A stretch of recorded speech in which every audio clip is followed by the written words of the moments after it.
Santo Nicolas dari Tolentino, atau dalam bahasa Latin disebut San Nicolaus de Tolentino, diperkirakan lahir pada Oktober tahun 1245, dan meninggal pada tanggal 10 September tahun 1305, di usia 60 tahun. Nicolas dari Tolentino adalah orang suci dan mistiskus Italia, yang dihormati di Gereja Katolik Roma. Santo Nicolas dikenal sebagai pelindung jiwa-jiwa kudus, dan secara khusus dipanggil sebagai pembela jiwa-jiwa di api penyucian, khususnya selama masa Prapaskah dan bulan November. Di banyak gereja Agustinian dan Agustinian tak berkasut, ada devosi mingguan kepada Santo Nicolas atas nama jiwa-jiwa yang menderita.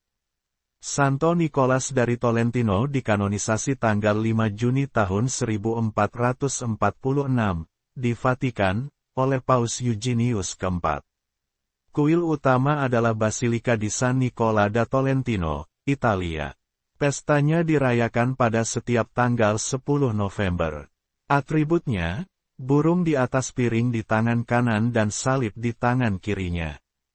Atau keranjang roti dengan bunga lili, atau salib yang dihiasi bunga lili dan bintang di atasnya, atau di dadanya. Santo Nicolas dari Tolentino, terkenal sebagai orang kudus yang penuh karunia mukjizat ajaib, serta salah satu orang kudus yang tubuhnya terjaga alami dan tidak rusak. Pada tahun 1325, 20 tahun setelah kematiannya, jasad Nicolas ditemukan tidak membusuk. Jasadnya kemudian dipindahkan ke gereja San Nicola di Tolentino. Pada saat itu, jasadnya masih utuh dan terlihat seperti seorang yang sedang tidur. Pada saat terjadi pemindahan jasadnya ke kapel khusus di gereja San Nicola, antara 1446 hingga 1926, lengan kanannya hilang terpotong. Selama masa perang, lengan kanannya dipotong, dan dibawa ke Roma oleh pasukan Napoli. Lengan tersebut disimpan di gereja San Agostino Roma, sementara jasadnya tetap berada di Tolentino. Pada tahun 1926, jasad Nicolas ditemukan kembali dalam keadaan termumifikasi alami. Jenazahnya dibuka dan diperiksa oleh ahli, mereka menemukan bahwa jasadnya masih terjaga dengan baik, kecuali lengan kanannya yang hilang. Jasad Santo Nicolas dari Tolentino sekarang masih tersimpan dan dihormati di Basilika San Nicola di Tolentino, Provinsi Macerata, Italia. Kehidupan awal Santo diceritakan sebagai berikut. Santo Nicolas, meski tidak diketahui tanggal pastinya, tapi diperkirakan lahir pada bulan Oktober tahun 1245, di San Angelo di Pontano, Italia. Nicolas diambil dari nama pelindungnya Santo Nicolas dari Mira, dia sendiri dipanggil dengan sebutan Nicolas dari Tolentino, dikarenakan dia tinggal di tempat ini selama 30 tahun terakhir hidupnya. Diceritakan sebelum kelahirannya, bahwa ayahnya Compagnonus de Guaruti, dan ibunya Amata de Gaidiani, sudah lama menikah dan mulai berumur, tapi belum juga mendapatkan anak. Karena besar keinginan mereka untuk memiliki anak, mereka pun pergi berziarah ke kuil Santo Nicolas dari Mira di Bari. Mereka memohon melalui Santo Nicolas dari Mira, dengan janji bahwa, jika mereka dikaruniai seorang anak, mereka akan mengabdikannya untuk melayani Tuhan. Tidak lama sekembalinya dari Bari, Amata mengandung, akhirnya mereka dianugerahi keajaiban, mendapatkan seorang anak laki-laki. Anak yang mereka namai Nicolas, nama untuk menghormati orang suci yang menjadi perantara bagi mereka, yaitu Santo Nicolas dari Mira. Merupakan fakta yang luar biasa, bahwa sejak masa kanak-kanaknya, Nicolas memiliki semangat berdoa yang luar biasa yang tumbuh dalam dirinya. Pada saat masih kecil, jika dia menangis tidak mudah untuk menghentikannya, kecuali dengan menggendongnya masuk gereja. Ia adalah seorang pemuda yang tekun belajar, baik hati dan lembut, yang menunjukkan tanda-tanda kesalehan sejak dini. Pada usia 7 tahun, ia mulai berpuasa 3 kali seminggu, dan dengan senang hati dia menyambut orang miskin di rumah keluarganya. Ia juga sering menyendiri di sebuah gua di dekat rumahnya, untuk mengabdikan dirinya tenggelam dalam doa yang sunyi. Dia seorang yang pendiam. Saat ia bertambah dewasa, ia menunjukkan rasa hormat yang benar-benar bak malaikat. Ia tidak pernah mengucapkan sepatah kata pun saat berada di rumah Tuhan, pikirannya akan selalu tertuju pada Tuhannya saja.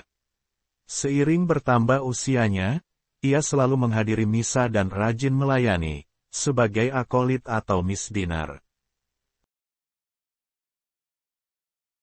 Kehidupan seperti sekarang ini tidak memuaskan keinginan hati Nikolas. Ia ingin mengabdikan diri sepenuhnya kepada Tuhan. Suatu hari, ketika ia mendengarkan seorang biarawan Agustinian berkhotbah, bunyinya demikian. Jikalau orang mengasihi dunia, maka kasih akan Bapa tidak ada di dalam orang itu. Dunia ini sedang lenyap dengan keinginannya, tetapi orang yang melakukan kehendak Allah tetap hidup selama-lamanya. Injil 1 Yohanes 2, ayat 15-17. Kata-kata ini menyentuh hatinya, lalu dengan restu dari orang tuanya, yang menganggap keputusan ini sebagai pemenuhan janji mereka, Nikolas diterima sebagai putra Santo Augustinus pada usia sekitar 14 tahun. Setelah menyelesaikan masa postulensinya, ia dikirim dari San Angelo ke biara tetangga San Ginesio, untuk memulai masa novisiat dan belajar teologi, pada usia 18 tahun. Nikolas, ia menyerahkan sepenuhnya hidup untuk Tuhan, bahkan pada tahun masa percobaannya, ia diizinkan untuk mengucapkan kaulnya lebih awal dari biasanya. Di sana ia diberi tugas sebagai pemberi sedekah dan terbukti luar biasa, karena kemurahan hatinya, dalam membagikan perbekalan kepada orang miskin dan yang membutuhkan, yang datang mencari bantuan di pintu-pintu biara. Suatu kali, saat ia meletakkan tangannya di kepala seorang anak laki-laki yang sakit, ia berkata, "Tuhan yang baik akan menyembuhkanmu." Anak itu pun langsung sembuh. Ia pernah mendengar, ketika dia baru berusia 7 tahun, bahwa pelindungnya yang suci adalah Santo Nikolas dari Myra, dan ketika masih bayi dia berpuasa menyusu dari ibunya setiap hari Rabu dan Jumat. Kini dia mulai menjalani 2 hari yang sama, tanpa makanan apapun. Seiring berjalannya waktu, dia menambahkan 2 hari lagi. Selama 30 tahun, ia tidak pernah menyentuh daging atau ikan, ia bahkan berpuasa hanya makan roti, sayur, dan air. Suatu ketika dia sakit parah, dokter meresepkan daging untuknya, dan Jenderal Ordo memerintahkannya untuk mengikuti nasihat dokter. Dia menurutinya tetapi hanya makan sedikit, dengan mengatakan bahwa ia akan mendapatkan kembali kekuatannya tanpa itu, dan memang itu berhasil. Di samping puasa, dia menghukum tubuhnya yang tidak bersalah dengan berbagai cara. Ia mengenakan kain kasar, dan mencambuk dirinya sendiri setiap malam dengan rantai besi, dan tidak pernah membiarkan tubuhnya sedikit pun beristirahat. Pada tahun 1270, di usia 25 tahun, ia ditahbiskan di Cingoli, menjabat sebagai pemimpin novis di San Elpidio. Nikolas bekerja sebagai bapa pengakuan yang mempertobatkan para pendosa yang keras hati. Nikolas mendapat penglihatan malaikat membacakan, untuk Tolentino, dan menganggapnya sebagai pertanda untuk pindah ke kota itu. Pada tahun 1274, ia pindah ke Tolentino, tempat ia tinggal sampai akhir hayatnya. Tolentino dilanda perang saudara. Dengan berkhotbah di jalan-jalan, ia mengubah banyak jiwa. Nikolas berusaha memulihkan perdamaian dan persatuan di kota itu. Pelayanannya begitu efektif sehingga dianggap sebagai mukjizat, tetapi ia berhati-hati untuk tidak mengambil keuntungan dari apapun. Ia memiliki devosi yang kuat bagi jiwa-jiwa miskin di api penyucian, sering kali berdoa bagi mereka hingga larut malam. Sebagai seorang imam dan biarawan, ia penuh dengan belas kasihan terhadap saudara-saudaranya, para Agustinian. Nikolas melayani orang miskin, orang sakit, penjahat, dan orang yang membutuhkan. Meskipun ia memiliki reputasi sebagai penyembuh, apa yang paling dikagumi orang-orang tentangnya adalah kerendahan hati, kepatuhannya, kedermawanannya, kebaikan dan kelembutannya, serta sifatnya yang baik. Kepeduliannya terhadap keselamatan jiwa-jiwa, yang tak kenal lelah, ia mengubah banyak orang melalui khotbah-khotbah dan wacana-wacana pribadinya.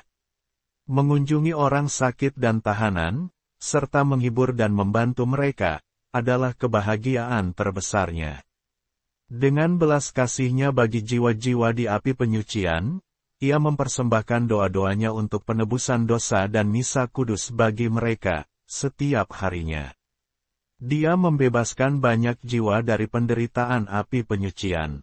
Sejak masih kecil Nikolas berbakti pada Maria, Bunda Ilahi, ia mendapatkan banyak pertolongan dari Bunda. Suatu ketika, Nikolas menderita demam parah, ia berpikir bahwa saat terakhirnya telah tiba, dan ia diliputi rasa takut saat merenungkan penghakiman yang maha kuasa. Ia memohon pencerahan kepada ibunya yang terkasih. Perawan yang terberkati, berkenan menampakkan diri kepadanya, dan mengatakan kepadanya untuk menyingkirkan semua rasa takut, dan berharaplah. Pada saat yang sama, Bunda memberkati sepotong roti yang terletak di sampingnya, dan menyuruh Nikolas memakannya. Setelah ia memakannya, seketika itu juga demamnya pun hilang. Inilah asal mula roti Tolentin, yang diberkati pada hari raya Santo ini, dan seringkali sangat bermanfaat bagi orang sakit. Ia sendiri melakukan banyak mukjizat untuk orang sakit dan orang miskin, seperti yang dapat dilihat dalam biografinya yang lebih terperinci. Nikolas menerima tugas dengan taat, ia berpindah-pindah tugas dari San Ginesio, berturut-turut pindah ke Recanati, Macerata, kembali ke San Ginesio, dan kemudian ke Cingoli dan Valmanente. Selama tinggal di Cingoli pada tahun 1269, ia ditabiskan menjadi imam oleh Uskup Benvenuto de Scottifoli, dari Osimo. Akhirnya, hari yang diramalkan oleh para malaikat pun tiba. Pastor Nikolas diutus ke Tolentino, di sana ia tinggal selama 30 tahun, hingga akhir hidupnya. Pribadinya, tindakan-tindakannya dan mukjizat-mukjizatnya, menjadikan kota Tolentino dikenal sepanjang abad. Dia mengubah dan menyemangati jiwa-jiwa untuk bertumbuh dalam semangat, hingga hari ini. Pada suatu Sabtu malam, di pertapaan Agustinian di Valmanente, dekat Pesaro di Italia, ketika Nikolas hendak beristirahat, ia mendengar teriakan. "Nikolas, manusia Tuhan, lihatlah aku." Karena terkejut, Nikolas menoleh ke arah teriakan itu dan melihat sosok yang tidak dapat dikenalinya. Sosok itu terus berbicara padanya. "Aku adalah jiwa dari Friar Peregrino de Osimo, yang Anda kenal, dan aku sedang disiksa di api penyucian, di mana tempat aku datang untuk menyucikan diriku dari kesalahan-kesalahanku." Setelah memperkenalkan dirinya, jiwa yang terberkati itu meminta agar Nikolas mau mempersembahkan misa bagi orang yang telah meninggal, untuk membebaskannya dari api yang membakarnya. Pastor Nikolas menjawab bahwa ia bertanggung jawab untuk memimpin Ekaristi konventual minggu itu, yang akan menolak, untuk merayakan misa bagi orang yang telah mati. Pastor Peregrino menunjukkan kepadanya sebuah lembah dekat Pesaro, yang dipenuhi banyak jiwa, laki dan perempuan, dari segala usia dan kondisi. Beberapa dari mereka berasal dari ordo agama yang berbeda. Jiwa Pastor Peregrino bertanya, apakah dia sanggup menolak permohonan orang banyak seperti itu. Keesokan paginya, Pastor Nikolas menceritakan penglihatan itu kepada atasannya, dan memperoleh izin untuk merayakan misa requiem sepanjang minggu, bagi jiwa-jiwa yang menderita. Lebih jauh lagi, Ia berdoa bagi mereka siang dan malam, dengan air mata belas kasih. Setelah 7 hari, jiwa Romo Peregrino kembali, untuk mengucapkan terima kasih atas perantaraannya, dengan mengatakan bahwa ia dan sejumlah besar rekannya yang sedang menderita, kini menikmati penglihatan yang membahagiakan itu. Inilah asal mula misa 7 hari dari Santo Nicolas Tolentino, bagi umat beriman yang telah meninggal dunia. Santo Nicolas adalah seorang yang dikenal oleh jiwa-jiwa suci, sebagai orang yang dengan bejana jasa-jasa dan doa-doanya, membelah lautan api penyucian. Ada banyak kisah dan legenda yang berhubungan dengan Nicolas. Pada saat dikanonisasi, Nicolas dianggap melakukan 300 mukjizat, termasuk 3 kebangkitan. Berikut ini beberapa mukjizat yang dikaitkan dengan Santo Nicolas dari Tolentino. 1. Keajaiban roti gulung. Dipercayai bahwa pada masa paceklik yang parah, Santo Nicolas memberkati sekeranjang roti gulung dengan tanda salib. Ia lalu membagikannya kepada orang-orang yang kelaparan. Ajaibnya, tidak peduli berapa banyak yang ia bagikan, roti selalu ada dan bertambah banyak, menyelamatkan masyarakat dari kelaparan. Mukjizat ini membuatnya diakui sebagai santo pelindung para pembuat roti, dan sering dimohon dalam situasi kelaparan atau kesulitan. 2. Kebangkitan anak yang telah meninggal. Salah satu mukjizat paling luar biasa yang dikaitkan dengan Santo Nicolas adalah membangkitkan lebih dari 100 anak yang telah meninggal, termasuk beberapa yang telah tenggelam bersama-sama. Hal ini membuatnya mendapat julukan, pelindung jiwa-jiwa suci. Ia juga dikenal dapat menyembuhkan orang sakit melalui berkat air suci. Salah satu kejadiannya, seorang anak mati lemas karena tenggelam, dia dibawa ke gereja tempat Santo Nicolas dimakamkan. Ibu anak itu berdoa dengan sungguh-sungguh kepada Santo Nicolas untuk memohon perantaraannya, dan anak itu secara ajaib dihidupkan kembali. 3. Penyembuhan orang sakit. Santo Nicolas terkenal karena menyembuhkan orang sakit. Konon, melalui doanya, banyak orang yang sembuh dari penyakit dan cedera serius. 4.